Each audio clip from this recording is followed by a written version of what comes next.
Welcome to the Crafty Boys, where we sit around, talk about beer, drink it, and then we talk about whatever else we decide to do. So there you go. Welcome to our show.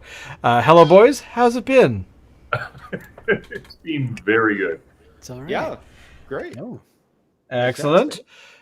Let's start with Dave. How are you, Shane? Nobody ever asked you how you're doing. Yeah. In your faces, boys. Jeez. I'm doing well. Dave, how's it going, man? What are you drinking this week that we have to watch you drink?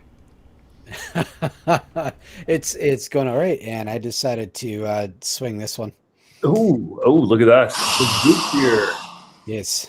Ooh, Apparently, this got tipped over a little bit, so I'm hoping we're not going to be. You might want to step back from the computer. Yeah, maybe. No, okay. Woo. Whether it's frothy or a fizzy root beer. Yeah. Oh, I'm a little bit disappointed that it didn't get him in the face. I'm going to be honest here. I am going with that. Looks frothy. Oh no, is it fizzy? No, it dies fast. It's fizzy, but it dies fast. Oh, yeah. Fizzy. All right. Well, there's no question it's root beer. Yeah. What's the aromatic experience? It smells very, very root beery. Excellent. Like I don't know, what is it that does the root beerness? I have no idea. I have to suppose that it is a root of some kind. As to what root, I don't know. Probably sassafras. Is that a What root Betel nuts is used in root beer? There's a few, but I think it's mostly sassafras. Root beer is a sweet North American soft drink traditionally made using the root bark of the sassafras tree, or the vine of the Simlax ornatia, or also known as sarsaparilla. So there you go. Lord, Who knew? There you go. I always thought that was a nonsense word made up by Aerosmith. So, Dave, is this like a naturally brewed root beer, or is it sort of like like Barks or whatever, where it's just like, hang on, let's like see some what sort of syrup? What the stuff says it's supposed to be. Of course, it's tiny. All right, so they got the whole carbonated Vancouver Island mineral water thingy going on. Caramel colors, blah blah blah. So yeah, wow, okay. It's not really what you'd expect, and no, it's not this whole Mr. Natural, doesn't shave or it's shower. Not real root beer, then. It's it's not not real root beer. I'm assuming you mean like actual roots. If you were to make it at home, yeah, and you get it like the sassafras root and all that kind of stuff, and brew it yourself. Nope. Okay. It has none of that. It just says natural and artificial flavor. So what's that? Your guess is better than mine. So there you go. But is it good?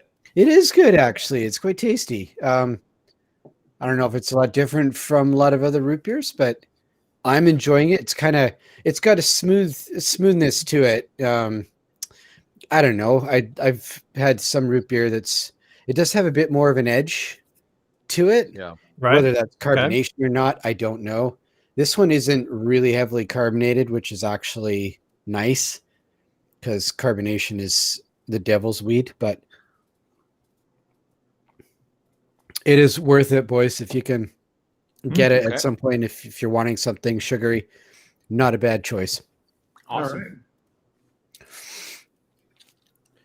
Very cool. It's a good thing that we all know that root beer is so bubbly and cloy and happy, just like the Federation. And you know what's really frightening, Dave? If you drink enough of it, you begin to like it. It's insidious, just like the Federation. Sorry, what? Yeah, I don't know where he's going with that. I think Shane's drunk. Obviously, you guys have not watched enough of DS9. There's this whole thing about how root beer is really Starfleet's way of taking over the galaxy. Because if you feed enough alien races to it, they like it, and then they begin to like the Federation. So therefore, the Federation can then sneak in and take over. Right, they're feeding the alien races to the root beer. Pretty much, yeah. Yeah. Okay. That's pretty much So that's this the would be whole Cisco problem. saying this, right? Quark specifically. Cork, yes, of course. Yes. So, Locke, what do you? You're now in the hot seat. All what right. are you drinking this evening? So this evening, I am drinking something that I saw in the shop and had no way of explaining. I have no idea what this is about. It's brewed in Ontario by Manitoulin Brewing Company, who are on Manitoulin Island, Ontario. Where is Manitoulin Island? I haven't got a clue. I'm going to guess in one of the Great Lakes. Yes, I think so too. You say Manitoua Island? Manitoulin. M-A-N. I will seek to find it. Manitoulin. Oh, it's that big, huge island that's here. I'll show you. Hang on. It's that big, huge island. Don't you know? Over there. So here you over go. Yonder. So over yonder. So here is Toronto. Here is Manitoulin Island, right up in here. Okay. All right. Got it. So it's it's right over there. Huh. It is an island. It's not actually connected to anything. Yes. Well, there is apparently a highway right in here. Let's see if if it looks cool. And there we are, boys and girls. There it is, right there. There's the island right there. Yep. That is. Anyway, you were saying. Okay. So it's called Odiamin, which is either a reference to Garfield or the Ugandan dictator, and I can't, or both. Okay. Or both. Sure. I have no other explanation for it. The name doesn't make any sense to me. It has a picture on it of a spore that's evidently growing into something that looks like it might turn into an alien facehugger. I don't know. Says you're on island time now. Oh, betcha. So if you pop that open right now, a facehugger might jump out and grab you. So go ahead, let's do it live on stream. Well, No face huggers yet. no facehuggers yet. Nope.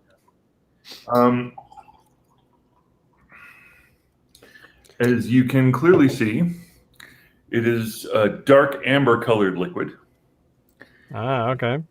It proposes that it is flavored with strawberries. It says it's a strawberry beer.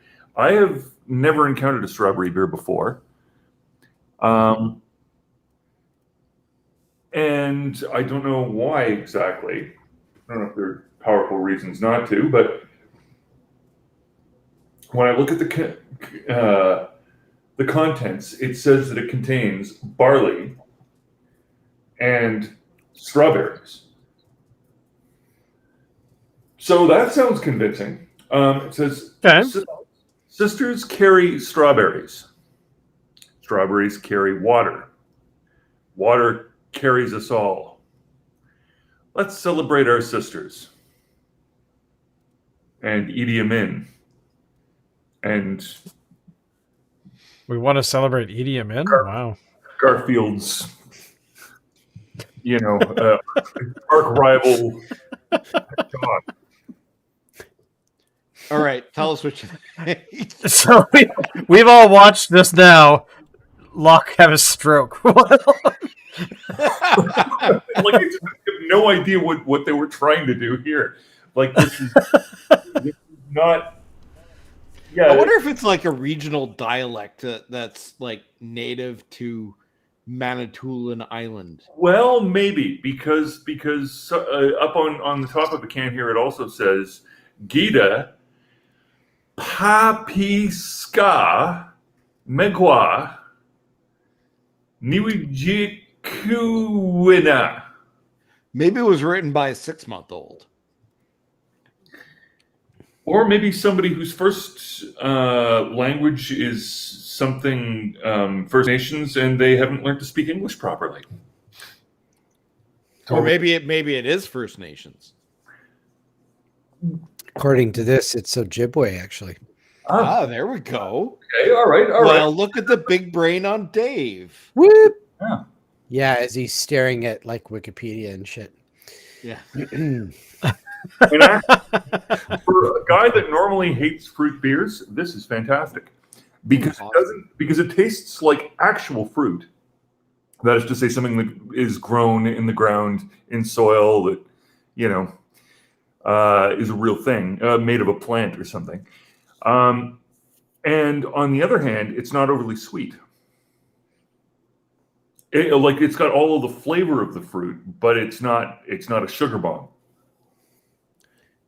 Right, So it's still very much a beer. Yeah, this is actually really good. I like this a lot. And I have to agree with what Locke says about the fruit flavorings that actually taste like actual fruit, because that is certainly much better than, say, like, remember those candies that you used to get that were bananas and strawberries, and you'd bite into them and they taste like a banana or a strawberry, but they don't really taste like a banana or a strawberry. You know what I'm saying? They have like the marshmallow inside. Those things are gross. And there's too many things out there that are supposedly taste like strawberry or banana or something that taste like that. Yes. That's disgusting. There's actually this. It's funny you mentioned strawberry and banana. I think there are a lot of things where they've come up with a chemical flavor that's reminiscent of both, but not really like either. And so they've started marketing it as strawberry banana because they don't know what else to call it. Right. They could call it chicken. Tastes like chicken. Yeah, the machines didn't know what it tasted like. So basically, and so Alan and I today are drinking the same thing because we're awesome and we keep getting the same thing. And today, it is a porter named Low Pressure Porter, and it is from Mount Aerosmith Brewing. So it is a very why did we pick this, Alan? Actually, I think you were the one that suggested it, right? Well, we were together. This was about 5 weeks ago, I guess now, and we said let's get a whole bunch of stuff together so we can have the same thing.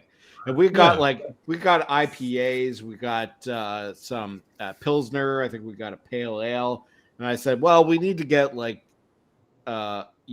maybe a stout or a porter, just to make things a little bit different. And this one was there, and it looked really good. Yeah. Now, Aerosmith, Mount Aerosmith Brewing has produced. I gather it's run by soccer moms. Why?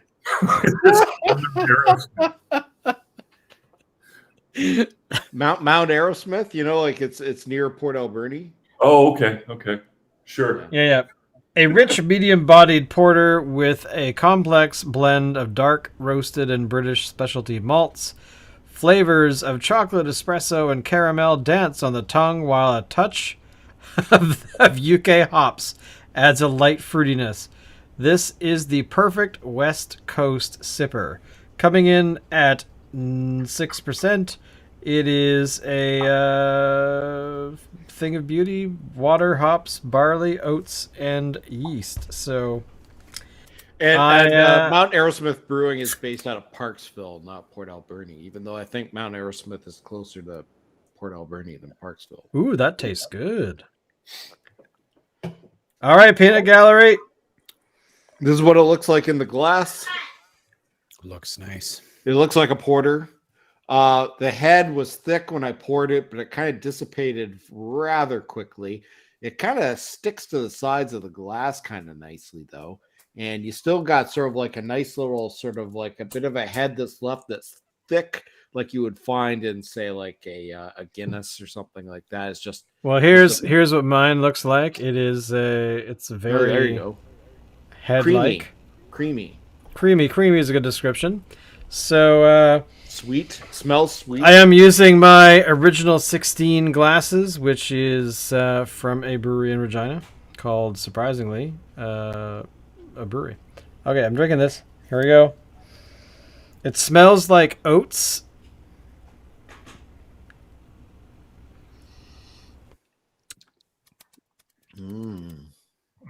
That's not bad. That is not bad at all. It tastes like a porter. There's nothing really special about it. There's nothing really to differentiate it from other porters. But as far as a porter goes, this one's really good. You know what I'm saying? I'm impressed. I actually give this one a thumbs up because I'm a little surprised, to be honest. I didn't know what to expect. But it's been sitting in the fridge for a little while, and I certainly hope that we could have more of it, because it's actually quite surprising. But it's, the one thing about it, though, is that it smells great, it tastes great, but it doesn't feel like the right time of year.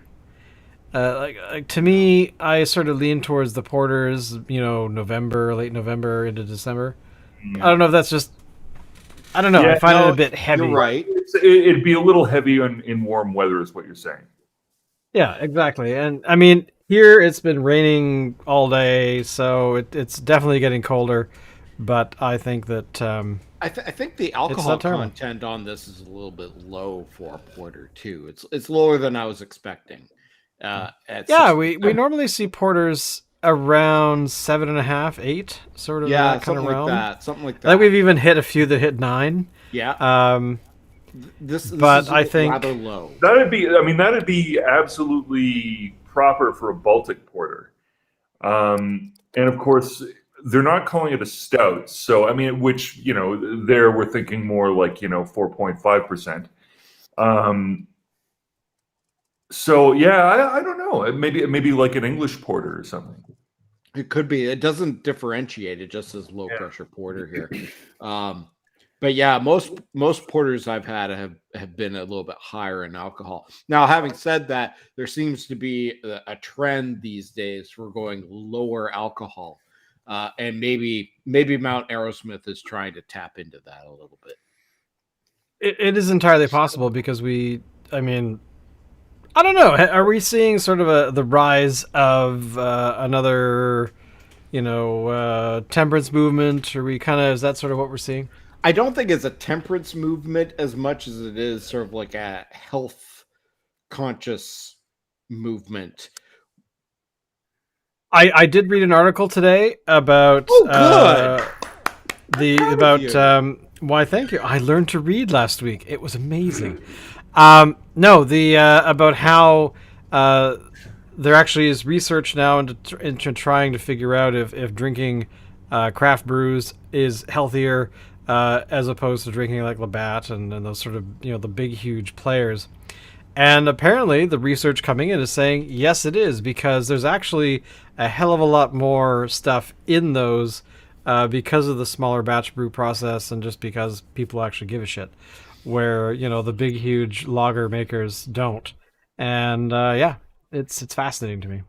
I wonder, and I'm thinking in particular of bottle conditioned types of beverages, whether the exposure to a wider variety of yeasts might actually be beneficial to the health of one's internal flora and fauna. It's possible. I think as far as like health goes, I think people are thinking about liver health, and that's valid because the research is showing that even a moderate amount of alcohol content can have really bad effects on your liver. But the definition of moderate drinking is, in my estimation, quite heavy drinking. So we're talking like drinking like two alcoholic beverages a day every day. What? Which to me is like, I don't do that. I can't speak for anybody else, but I think that is moderate drinking, but you know. okay, all right. Well, here's the thing, because here's a bookmark that I've had for a while about what is moderate drinking. I just asked Google, generally speaking, and it really has to do about alcohol level, what your weight is, your body mass, that kind of stuff. Whether you are male or female, because of females having less water in their body as opposed to males, blah blah blah blah. So basically, it concludes here that anyone who drinks nothing but root beer will die within a few hours of drinking root beer. So I don't know, man. It sounds like drinking a lot of root beer is gonna, us beer drinkers will live that's longer. it for me then. Holy. You've got 25 minutes left. But essentially, yeah. I mean, thank you. But basically, moderate is 1 to 2 drinks, depending on your size of your body. So if you drink more than that, I guess that's heavy drinking. And I gotta say, I am nowhere near that ever. No. Wednesday night is probably my heavy drinking night. I've forayed into heavy drinking many an occasion. But I'm not saying I haven't.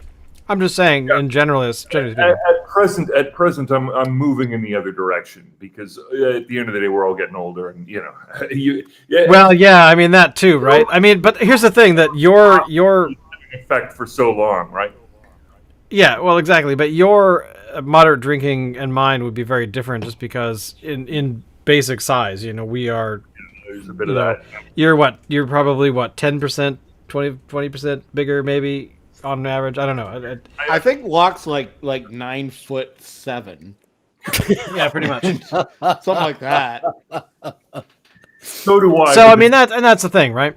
Shortening it down to something like 6.5 or so, but.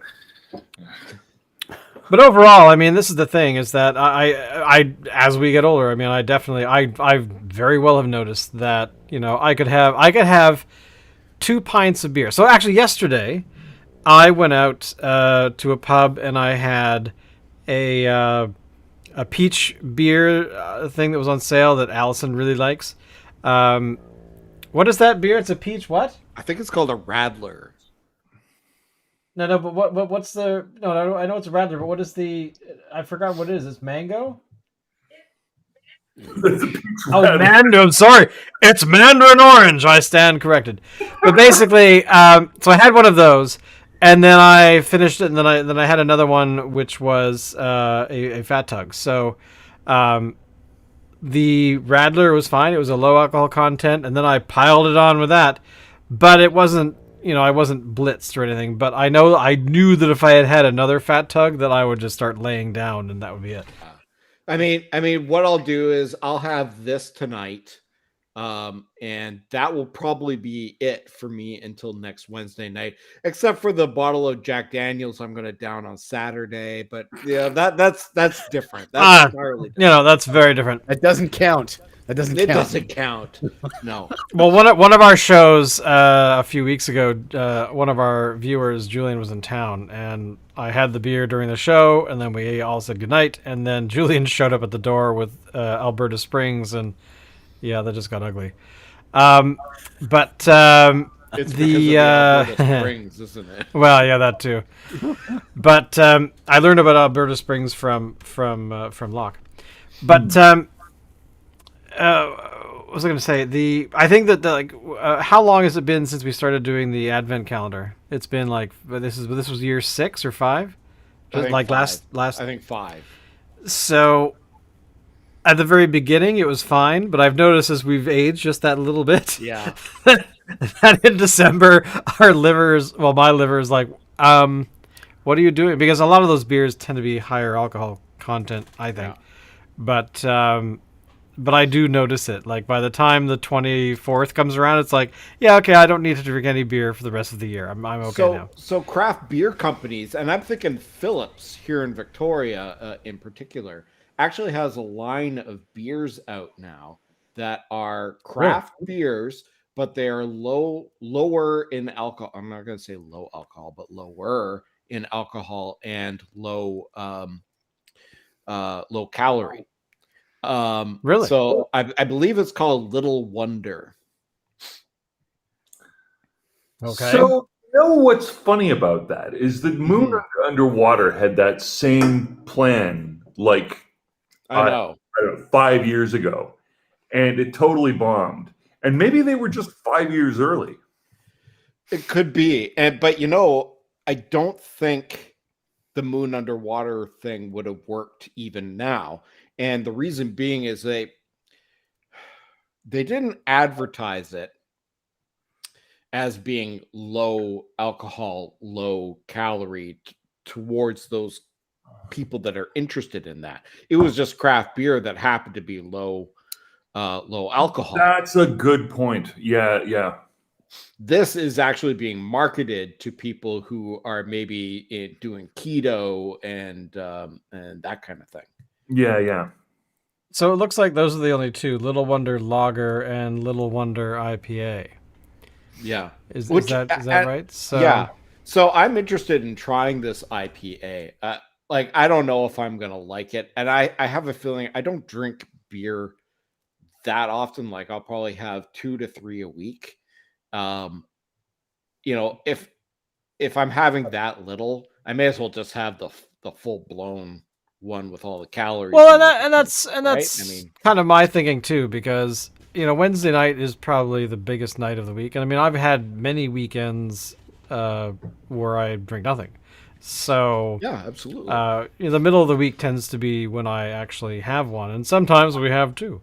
But I think that basically we will outlive Dave because of his root beer addiction. I mean, that's really think what it so. is.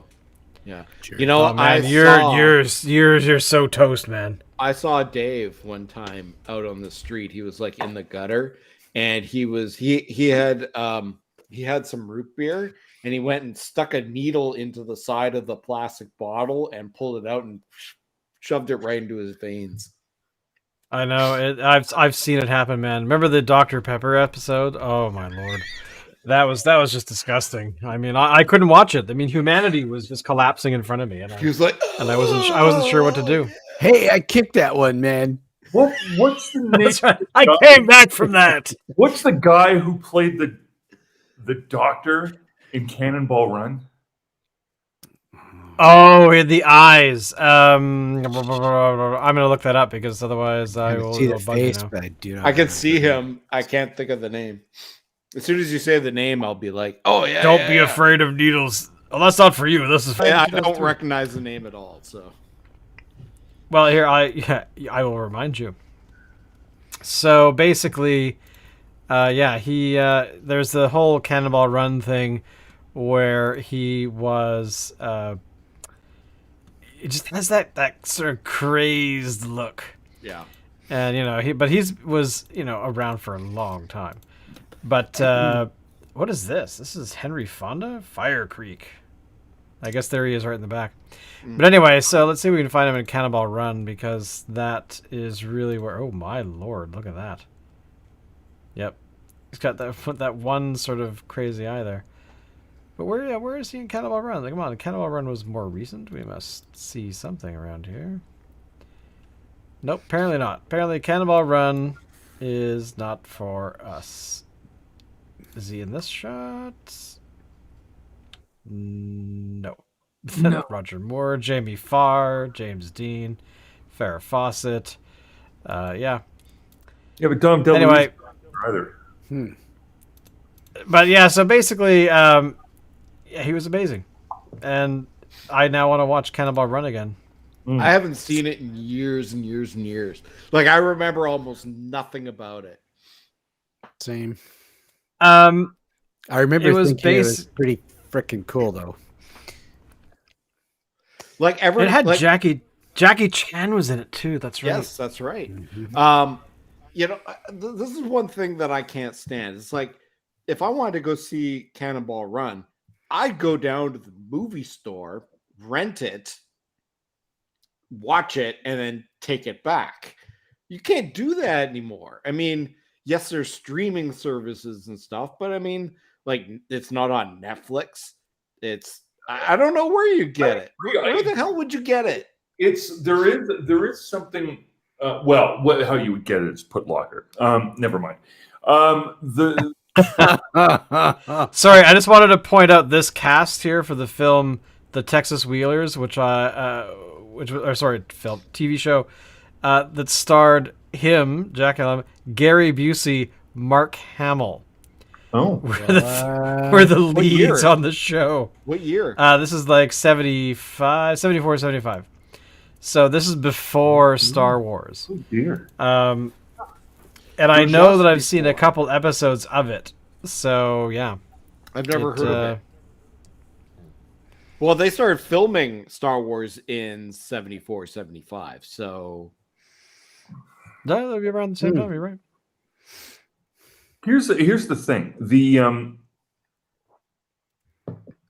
distressing thing about the death of video stores is it suddenly turned watching a movie at home into a non-event. Because Yes. before you would go out and rent something and take it back, and so you felt like you'd done something. Now, at the click of a button, you're watching the movie, and you don't feel like you've done anything. In fact, a lot of the time, it feels like work actually watching the thing, so you'll find other things to do while it's playing. I mean, like it's because there's no sense of urgency because you don't have to return it. It's always going to be there. The value magic has been dispelled. Yeah. Well, yeah, because I remember many times going with each you guys, it was an event to go to. You'd go, you would decide if you were going to buy junk food, you would decide what films you were going to get. You were trying to figure out how many could you actually watch. Cruise around and check out the other chicks who were doing exactly the same thing that you. Oh, totally. There was such a social component to it. Like I remember, I've forgotten whose sisters it was. It might have been yours, Locke, but if memory serves, but I don't remember exactly. But I remember going to people's places and like their siblings were renting like 10 movies at once, and then they watched them throughout the week, kind of thing. And that was kind of I mean, going out with my parents to back then and back in the day, you get two. You always had to get two. You couldn't get one, or that would be it. My parents like, oh, let's just get one. I'm like, no, we gotta have two. You gotta have. I remember. In case one of them sucks. I remember actually conning my parents into getting. I've forgotten what the second film was, but the first film we watched was Red Dawn.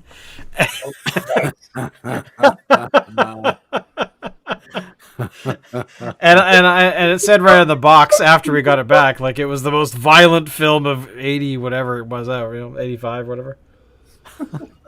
Now I and my parents like, oh god. I do have to say, Victoria still does have a video rental store that's still going strong. Yeah, Pick a Flick is still around. Pick a Flick is still around. It's way far away from me, so it's not really. Where is it exactly? It used to be down in Cook Street Village. I'm pretty sure it's still there, and if it's not there, didn't move far. Because the video store, I mean the Black Dog video store in Vancouver here is still around. I think they still have two locations, one on Commercial Drive and one sort of over on Canby. But do they have new releases or anything? Like, I actually, to be honest, I haven't been there in a very long time. What they will have are things like the unreleased director's cut of Dune by David Lynch, right? Yeah. Or they will have a movie about zombie homeless people infected by a chemical agent that turns them into blobs of horrific goo. Okay, here's a question. But they'll have that, whereas the other places won't have that, right? No, that's true. Yeah. The question: what was the very first VHS or beta rental you guys ever got? Oh, that's easy. The very first thing you ever rented with your family or whatever. Mm, You rented Star Wars for the okay, Yep. nice. Dave. Dude, I don't even remember. It was a thing for a few years. My dad, Friday nights, he'd go into town. You got to remember, I lived out in, the middle of nowhere. So my dad would go into town, pick up a machine because we didn't have one, Yep. and four or five movies for the weekend. And that's what we do some weekends. It wasn't all the time, obviously, but some weekends. And I was all like tickled pink by the whole thing. But can I remember whatever we watched? Nope, not a one. So I can't tell you. But yes, it was definitely a thing when I was a kid. Same deal. I know. When we rented this, we had to get a machine with it. Mm. Oh yeah, we. I think did we rent a machine too at the beginning? I don't remember. We used to have one of those pop top VHS players for back in the day. But the one, the film that I know that because I didn't rent it, obviously my parents did, but was Darby O'Gill and the Little People, which apparently was one of the first of two movies that Disney released on VHS. I don't remember what the other one was, but yeah, I it's emblazoned in my mind of watching that movie, just because it was weird. I think I was still sort of, it was weird to see a movie in your house on the TV, because prior to that I remember having a birthday party when I turned, I don't know, 6 or 7, and my mother went down to the library, took out a projector and a projector screen, and they gave you the reel of whatever the heck the film you were going to watch was. Really? Wow. Oh yeah, I still yeah, that was probably within like a couple of years of VHS really becoming a thing. Yeah. And yeah, I remember that like it was yesterday. I mean, I still remember half of the people I invited to a birthday party in 1982, or maybe 83, one of the two. So like my 9th or 10th birthday, where we rented Raiders of the Lost Ark. And like there were a whole bunch of parents that wouldn't let their kids come to the party because we were playing Raiders of the Lost Ark. So yeah, it was hilarious. Yeah. No, I remember the same thing happened at Angus's place because he was playing. Wasn't it the Man with the Golden Gun? Yes, I think I was there. Yeah. I also remember. Here's the other thing too. I remember going to Angus's place for a sleepover. I can't. It must have been his birthday, but even if it wasn't, didn't matter because the movie we watched was like the night was the original '60s. Was it '60s? Yeah, '60s Psycho. And, and like, his dad was kind of this sort of cinephile a bit, and so he really wanted us to see these really great films. And for some reason, that night was Psycho. Which I remember enjoying. I don't remember it being all that scary, but I remember, Nothing in black and white is time ago. scary. I beg to differ. I've seen stuff in black and white that is genuinely scary, but Except for Nosferatu. Nosferatu, like I'm thinking now. When you say so, you use the generic word scary. This is not terror. This is not jump scares, but for sheer horror, the 1920s Phantom of the Opera really does it. Okay. Yeah. I haven't seen Yeah, I that. can see that. I saw that a long time ago. Actually, it's probably on YouTube, to be honest. You can sort of One of those see the films. moment at which his humanity dies, and it's like, oh my god, ugh. Right? Wow. No. It's possible to do that. So here's what's funny. I don't remember the first movie I ever watched on video, or at least not the first movie rented on video. First time we had a VHS player The first VHS we had came with the player. It was part of a gift. Was a bootleg tape of all episodes of the German dubbed into English Pippi Longstocking live action. Yeah. That's Bizarre. awesome. Me and, That is awesome. me and my sisters watched that as little kids. That was, and it was pretty awesome, actually. I got to say that was pretty rad. In one of the later episodes, they try on cannibalism just for fun. Yeah. Yeah, those Germans crazy. Wow. And What then, the hell's wrong with German people? well, I don't think there's anything really wrong with them. There's nothing wrong with cannibalism. That Let me see. My earliest memory of rented VHSs was actually Big Trouble in Little China, which is probably still my favorite movie. And when we rented it, we watched it the night before, and I got up early in the morning so I could watch it again twice before it went back to the store. Oh wow. Yeah, I did that a few times. Although I remember the first film that we took back like right away because we wanted to get something else was I went to we wanted to rent Top Gun, and so we rented it at the Max store on the corner of Craigflower and Admirals. And because it was the only place that had a copy, because this is when it first came out, right? So we went and rented it, and it was like 99 cents. So we brought it back, we watched it, and then it was still like, I don't know, it was like 8:30 or something. It was like, let's go get another one. So we actually went back to the store and took that one back right away, and then rented. I forgot what the next one was, but it was probably not as cool as Top Gun. Remember when Yeah. you could actually rent movies from practically anywhere, like Max convenience stores, 7-Eleven, Save on Foods had a video rental section Yeah, inside of it. I remember that. Which was nowhere near as good as its bookstore. True. Although it was actually the one near me was quite sizable. That's where we rented all of our movies to start out with. I remember as because I was like, I don't know, 15 or something. Or no, I was younger than that.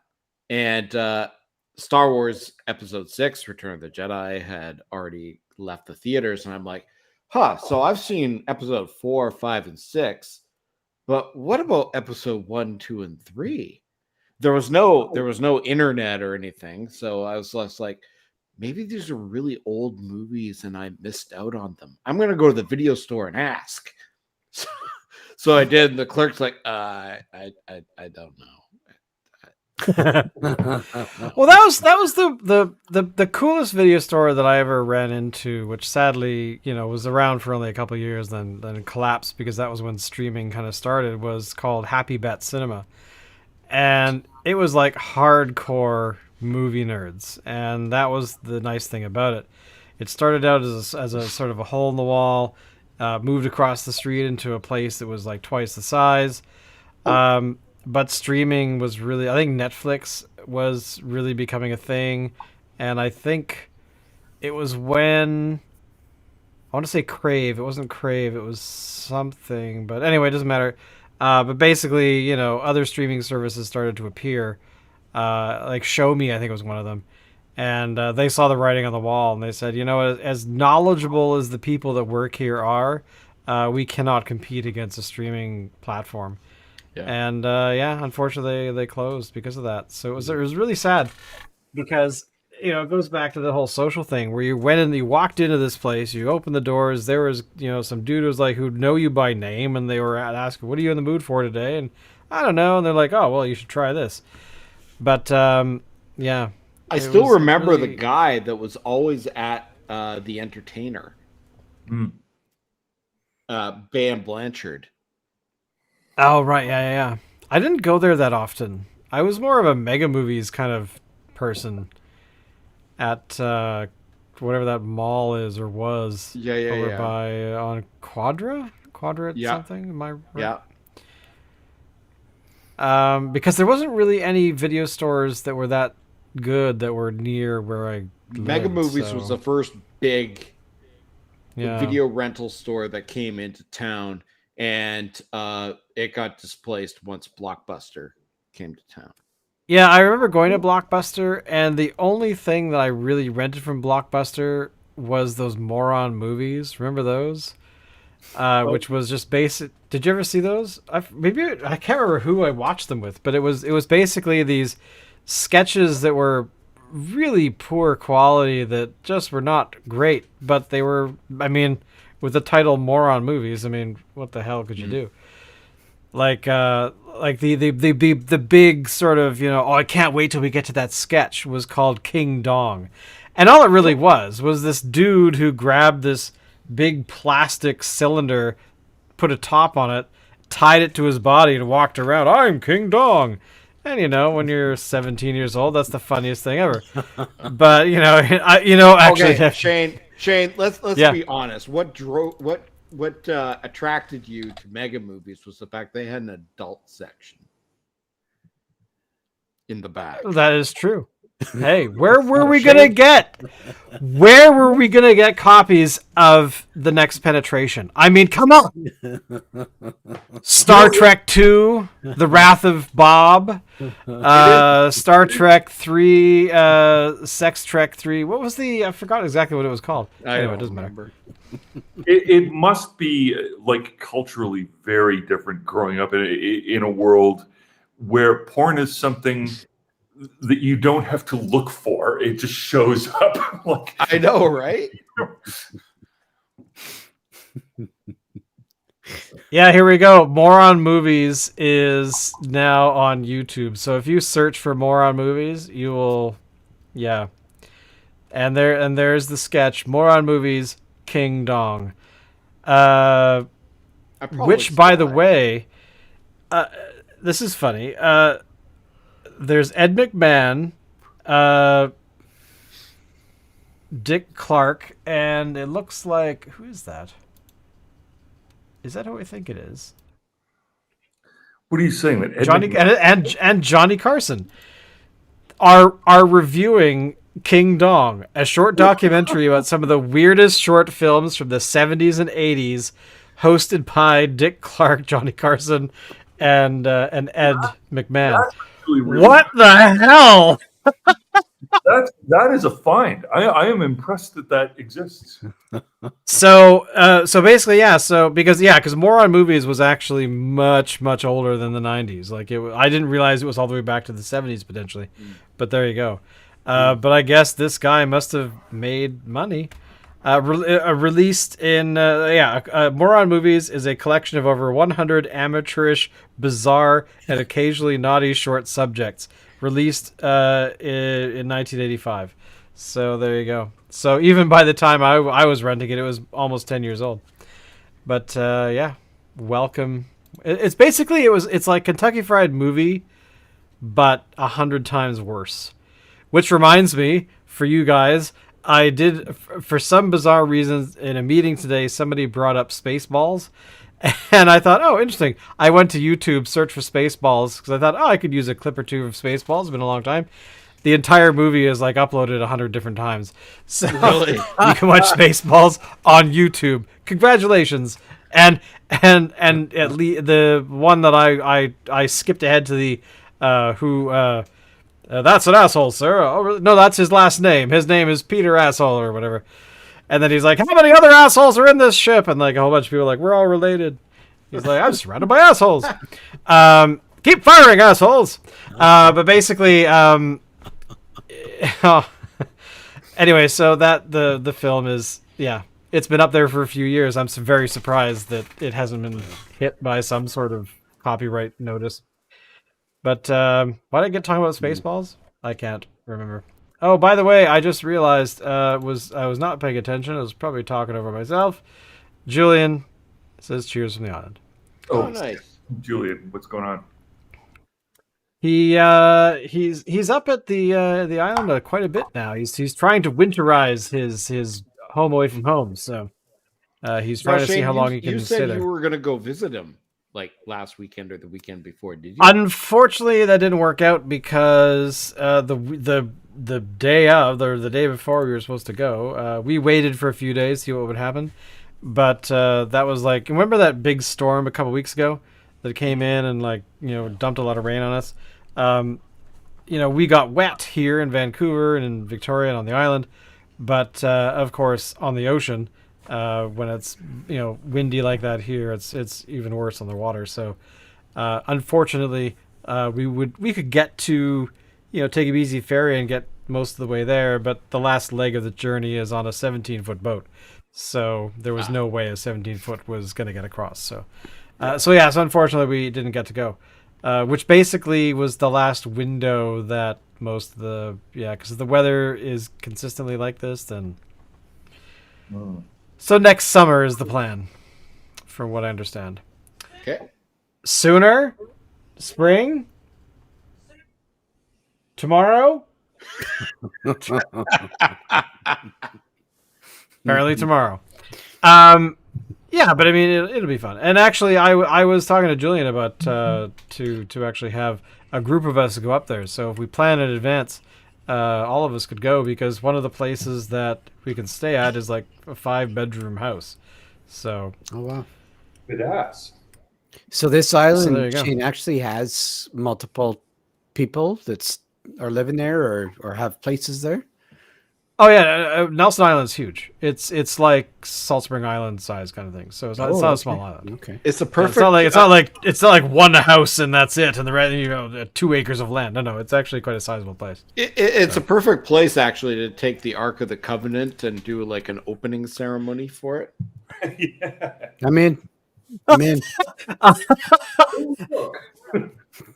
I saw a review of an episode of Marvel's latest animated features that are on Disney Plus today, and the guy reviewing it, there's a scene in one of these episodes where they're pushing a cart. I think it's Black Widow and Hawkeye are pushing a cart of something down this many hauled sort of storage facility, and Hawkeye says, yeah, so you've actually seen Raiders of the Lost Ark, right? This is kind of what we're doing. And so the reviewer guy was talking about it, and then he goes, yeah, so, and then there's a scene where they're going into this big warehouse, and there's lots of rows and boxes and things, and they're trying to find something, and we haven't seen that since Raiders of the Lost Ark, because we only saw the Ark of the Covenant the one time. We have never, ever seen the Ark of the Covenant again, ever, just that one time. So I got a bit of a chuckle out of that. I enjoyed that. But yeah, why am I talking about the Ark of the Covenant? I don't know. I've had beer. I'm out of beer. Wait a second. I'm out of beer. The beer is now gone. But yeah, fun and times and excitement. So we could actually have an island oasis where we could probably not stream from, but we could try. Or Because there's barely any internet there. Sorry? just quoting my tin here. It says you are on island now. Nice. But overall, I gotta say, this week has been pretty good, busy, but we've had beer and I'm feeling a lot better about it. Yeah, same here.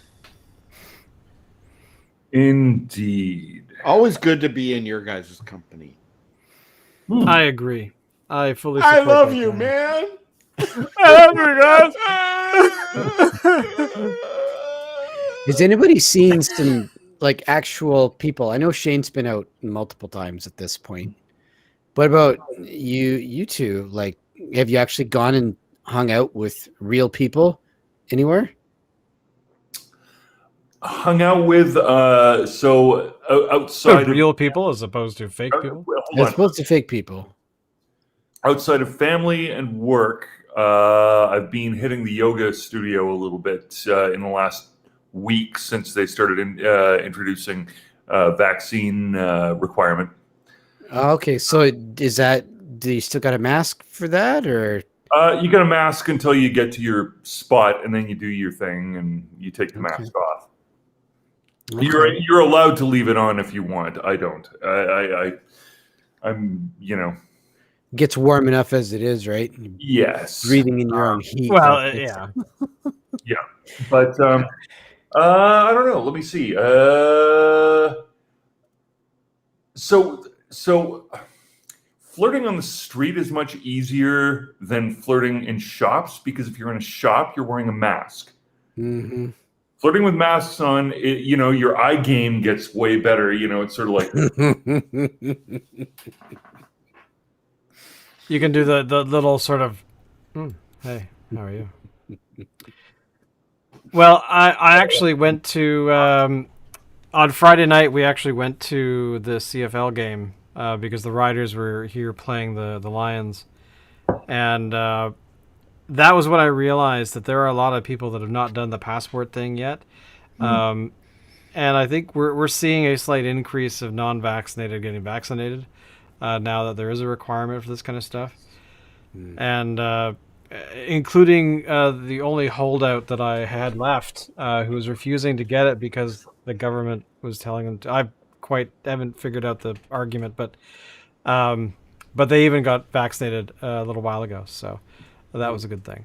But yeah, so we had to have we have our vaccine passport thing, and you just show it, and ever since last week, I've shown it at Red Truck once, then at the Do they pub scan last it? night. Only who scanned it? Only the. Actually, no, I don't. Because that's interesting. The Irish pub at the corner where we went with, because the reason we went to the games is Allison's dad was here to watch the game with us, so that was where I think they scanned it, but no one else has scanned it, even BC Place, mainly because I don't think there's one thing about scanning, but there's also the reality of do they have the infrastructure to scan. BC Place, I was surprised that they weren't, because you get scanned all the time there, but they're scanning things for tickets, so they're not necessarily for anything else. And I think that's a bit of a problem, not the establishments being tasked with doing this, but each place that was basically show me your thing, but also your ID. So I think that kind of fills that gap. I think it's a bit unreasonable for the scanning part, because what establishments have a device to do that? Well, ultimately. and there's some question as to when you scan it, what information shows up.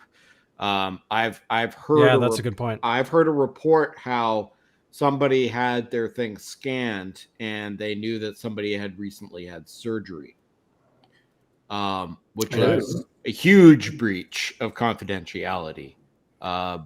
Yeah, I mean, maybe the non-scanning is actually on purpose. Maybe they just decided it was too, the system didn't work properly or whatever. Maybe. I mean, that is entirely possible, because I actually haven't really delved into how it works, but except for I know that it does. Am I understanding correctly that in BC, what you were issued was something like an email that has a barcode on it? barcode. No. So no, this it's is a barcode that's. If, sorry, go if- ahead.